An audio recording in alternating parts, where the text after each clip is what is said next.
नमस्कार, मी निलिमा कदम.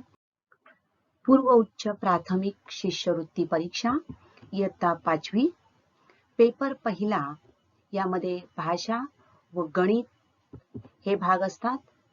त्यापैकी गणित हा भाग 100 गुणांसाठी असतो. आपण आज गणितातील काही घटक अभ्यासणार आहोत. आजचा आपला घटक आहे 10 अंकांपर्यंत संख्यांचे वाचन व लेखन. Reading and writing of 10-digit numbers. We read and write the numbers in the decimal system using the 10 digits, that is from 0 to 9. संख्यालेखन करताना आपण दशमान पद्धतीचा वापर करतो आणि या दशमान पद्धतीमध्ये आपण 0 ते 9 हे 10 अंक वापरून त्या संख्यांचं लेखन व वाचन करतो. आपण थोडक्यात या संख्यांचं लेखन कसं केलं जातं ते बघूया. एक अंकी संख्या 1 digit number, that is 0, 1, 2, 3 up to 9. 2 digit numbers starting from 10, 11, 12 up to 99. Remember 2 digit numbers from 10 to 99. 3 digit numbers again starting from 100 to 999. 100 ते 999 या झाल्या 3 अंकी संख्या. 4 अंकी संख्या 1000 to 9999. 5 अंकी संख्या 10,000 to 99,999. Okay. 6 अंकी 6 digit number, that is 1 lakh to 9,99,999. 1 लक्ष ते 9,99,999. आणि 7 अंकी संख्या म्हणजेच सगळ्यात लहान येणार आहे 10 लक्ष आणि 10 लक्ष ही 7 अंकी संख्या आहे बघा. आणि 10 लक्ष पासून म्हणजे दशलक्ष पासून 99,99,999 इथपर्यंत आपण या संख्या लिहू शकतो. या संख्या आता आपण बघणार आहोत 1 ते 10 अंकांपर्यंतच्या संख्या. 1 अंकी संख्या, 2 अंकी संख्या, 3 अंकी संख्या तुम्हाला दिसतायत. यांचं आता वाचन कसं केलं जातं, वाचन आणि त्यावर येणाऱ्या शून्यांची संख्या. आता या ठिकाणी मी सगळ्या संख्या बघा लहानात लहान संख्या घेतलेल्या आहेत. पहिली संख्या आहे 1 अंकी संख्या 1, 1. याच्यावर येणारं शून्य येणार आहे का? नाही. याच्यावर शून्य नाही, म्हणजेच शून्याची संख्या 0. 2 अंकी संख्या 10, 10. 1 वर येणाऱ्या शून्याची संख्या 1. 3 अंकी संख्या वाचन 100, 100. How many zeros? 2 zeros on 1. Next 1000, 1000, 3 zeros. 10,000, 10,000, 4 zeros. लक्ष 1 lakh. How many zeros? 5 zeros. Then 10 lakh, दशलक्ष 6 zeros. 1 crore, 1 कोटी 7 zeros. दशकोटी 10 crore 8 zeros. आणि पुढची आहे संख्या अब्ज. किती शून्य येणार वरती? 9 शून्य. 1 अब्ज. आता या ठिकाणी या संख्यांचं वाचन, त्यापुढे येणारी शून्यांची संख्या आपण बघितली. या ठिकाणी तुमच्या लक्षात येतंय बघा, या संख्यांचं वाचन करताना काही ठिकाणी आपण स्वल्पविरामांचा वापर केलेला आहे, कॉमा वापरलेला आहे. मग हा कॉमा का वापरला जातो, कशा प्रकारे तो वापरला जातो आणि हे वाचन कशा प्रकारे केलं जातं, त्याचे काही नियम आहेत. ते नियम आपण समजून घेऊ. आता या ठिकाणी एक लक्ष घ्या, आपण बघितले 1, 10, 100, 1000 अशा प्रकारे आपण अब्जपर्यंतच्या संख्या बघितल्या, बरोबर. आता हे या ज्या संख्या आहेत उभ्या बघितल्या, आता मी आडव्या मांडणीत लिहिलेल्या आहेत in horizontal way. See here 1 आणि 10 मी आता आडव्या लिहिल्या. तर 1, 10 जर आपण बघितलं तर काय संबंध दिसतो बघा. तर या ठिकाणी गुणिले 10 केल्यानंतर आपल्याला 10 मिळाले. तसंच into 10 how much 100 into 10 into 10. बघा प्रत्येक ठिकाणी काय केलेलं आहे, गुणिले 10 केलेला आहे. म्हणजेच प्रत्येक स्थान जे आहे ते काय झालेलं आहे, 10च्या पटीने वाढत जाते. डावीकडील प्रत्येक स्थान हे 10च्या पटीने वाढत जाते. आता मी हे उजव्या तुम्हाला अशा प्रकारे मांडणीने घेतलेलं आहे. आपण एकक, दशक, शतक या पद्धतीने घेऊया. बघा आपण संख्या कशी लिहितो, एकक, दशक, शतक, हजार, दशहजार, लक्ष असं लिहितो आपण. म्हणजेच उजवीकडे एकक, दशक असं मांडत येतो, बरोबर. आता बघा या ठिकाणी जर तुम्ही बघितलं तर एकक स्थानापासून डावीकडील प्रत्येक स्थान हे 10 पटीने वाढत जाते, बरोबर. आणि हे जे पटीने वाढत जाते त्यासाठी काय केलेलं आहे, तर कोणत्याही संख्येचं वाचन करताना त्यासाठी उजवीकडून त्याचे गट केले जातात. आता बघा उजवीकडून आपण सुरुवात केली म्हणजेच या बाजूने. मग हा झाला पहिला गट, एकक, दशक आणि शतक. 1, 10, 100 म्हणजेच एकक, दशक, शतक हा झाला पहिला गट, ग्रुप 1.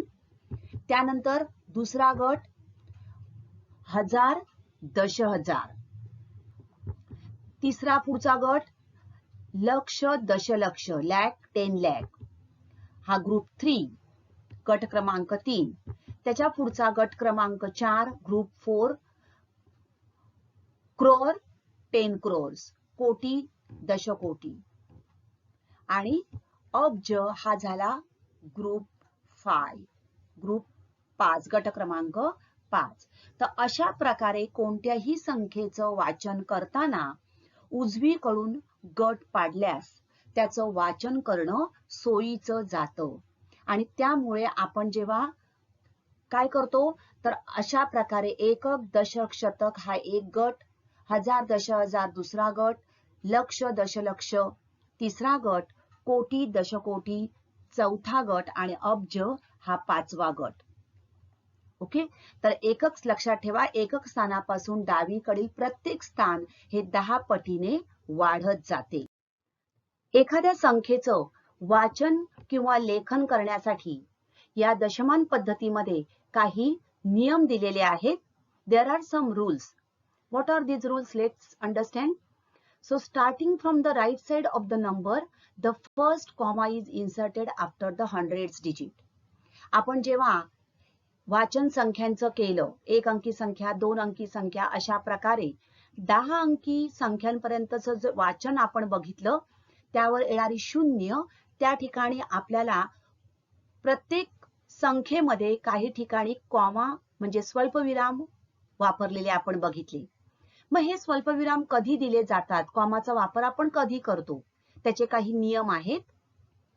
काय आहे बघा, starting from the right side of the number, the first comma is inserted after the hundreds digit. So एकक, दशक, शतक यानंतर एक पहिला कॉमा येणार. The second comma is inserted after the thousands period. दुसरा गट आहे thousands period, 1000, 10,000. That is after 2 places from the first comma. And the third comma is inserted after the lakhs period. Okay. For example, suppose आपल्याला ही एक संख्या लिहायची आहे 2687393 ही एक संख्या आपल्याला दिलेली आहे आणि या संख्येचं वाचन आणि लेखन आपल्याला करायचं आहे. So therefore, as per the Indian numeral system, the given number we will write in this table as, see here, starting from the right side of the number. So right side of the number, that is 3. How many digit number? 1, 2, 3, 4, 5, 6, 7. 7 digit number. Therefore, I have taken 7 columns. 1, 2, 3, 4, 5, 6, 7. Starting from right, 3, then 9, then 3, 7, 8, 6, and 2. Okay. Now we want to make the grouping.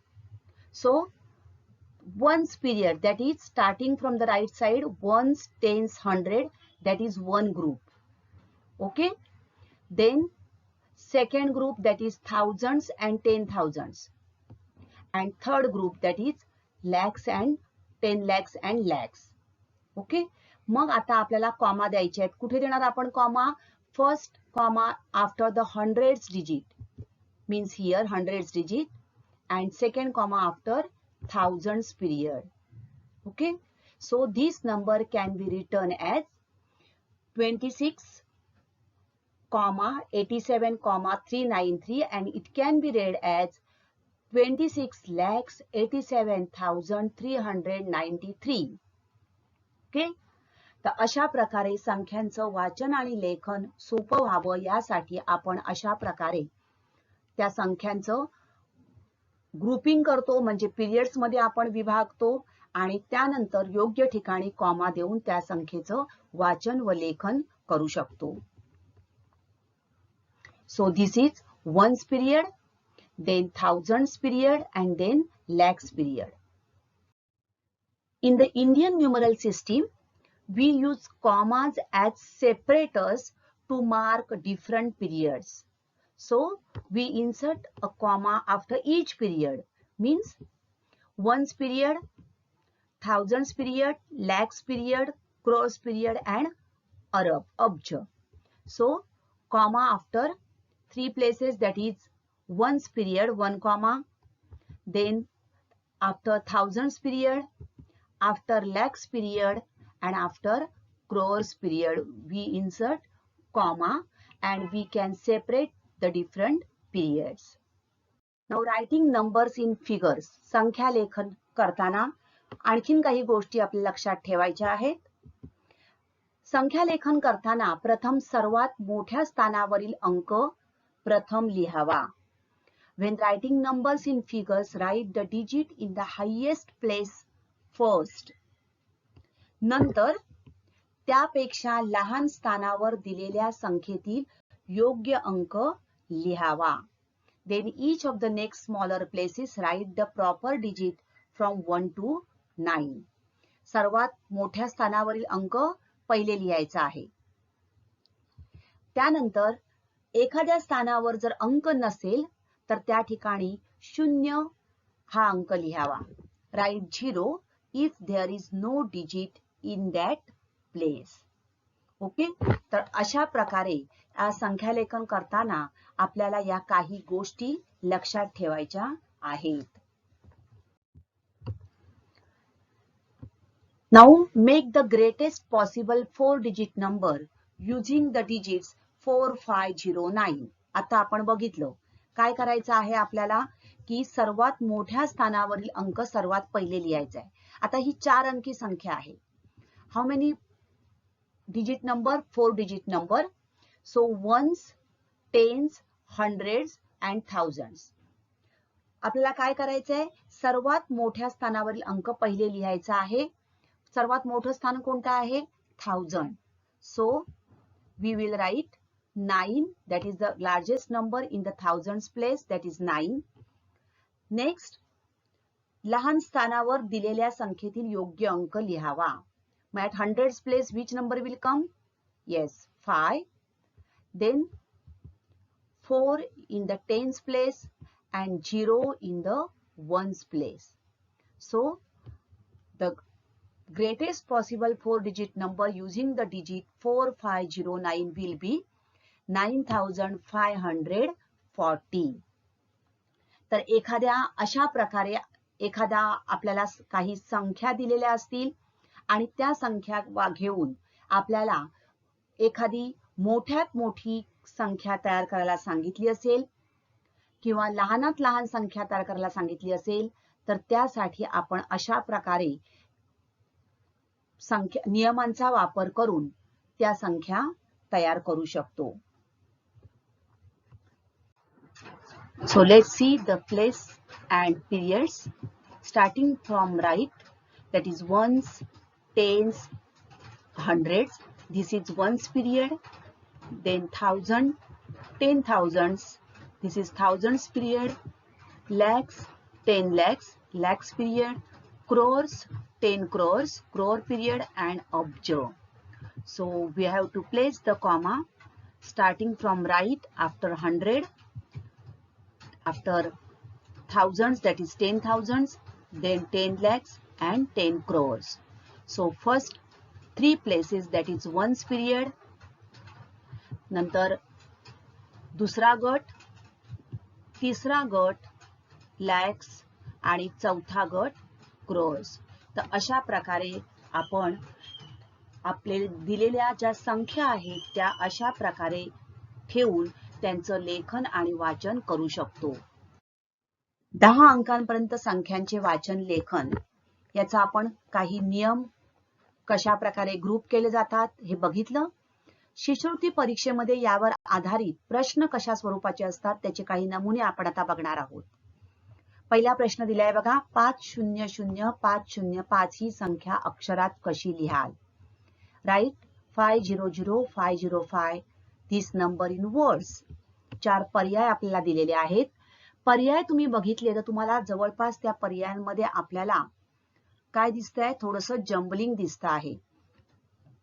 अशा वेळेला काय करायचं बघा, किती अंकी संख्या आहे? 6 अंकी संख्या आहे. आपण ग्रुप शिकलेलो आहोत.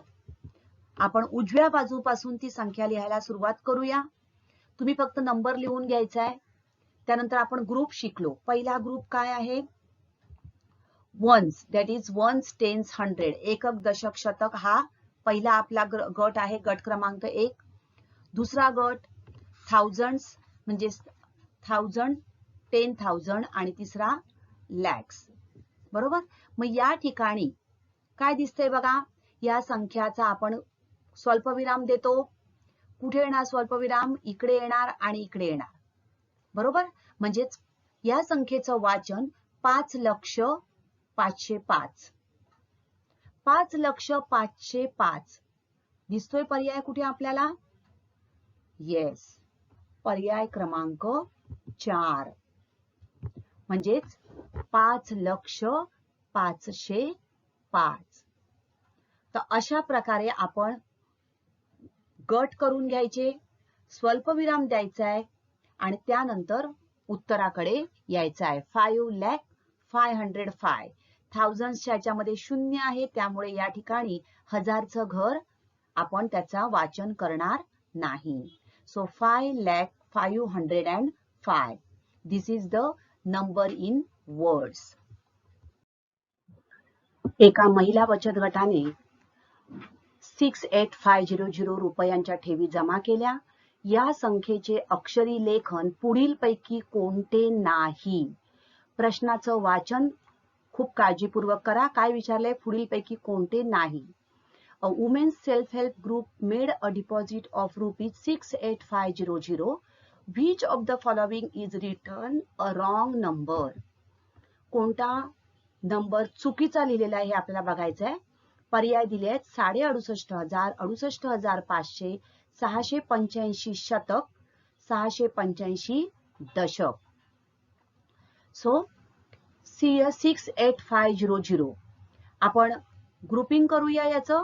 6, 8, 500 म्हणजेच काय झाले, हा आपला एक ग्रुप, आपण इथे कॉमा येणार 68,500 बरोबर, म्हणजेच 68,500 हा पर्याय बरोबर आहे, 68,500 बरोबर आहे. 685 शतक बघा, 685 आणि शतक, एक शतक म्हणजेच किती शून्य येतात, 2 शून्य, 685 शतक बरोबर आहे. येस. दशक, 685 दशक, 685 दशक म्हणजेच काय, दशक म्हणजेच एक शून्य येतं, म्हणजे 685 आणि एक शून्य. दिस इज रॉंग, म्हणजेच पर्याय क्रमांक 4. Okay, so 685 tens, this is wrong. 685 hundreds, it is correct. 68,500, it is also correct.